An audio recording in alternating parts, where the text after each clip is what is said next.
Operation কখন? Next শিফটে। Patient ওটিতে না, নিয়েছেন? এখনো কেবিনেই আছে। আচ্ছা। পেশেন্টের বয়স হচ্ছে 56, নাম সালাউদ্দিন দুখু। ওনার চোখের কি নাম বললেন? সালাউদ্দিন দুখু। সালাউদ্দিন দুখু।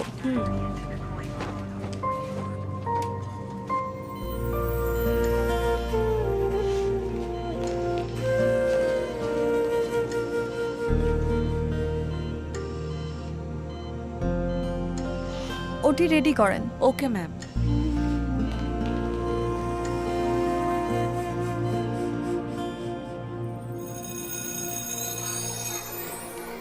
প্রতিটি মানুষ জীবনে কোথাও না কোথাও আটকে যায়, তখন মনে হয় সামনে এগিয়ে যাবার আর কোনো পথ খোলা নেই। কিরে শঙ্খ, রেজাল্ট মনের মতো হয়নি? স্যার, আমার নাম ঝিনুক। কিন্তু আমি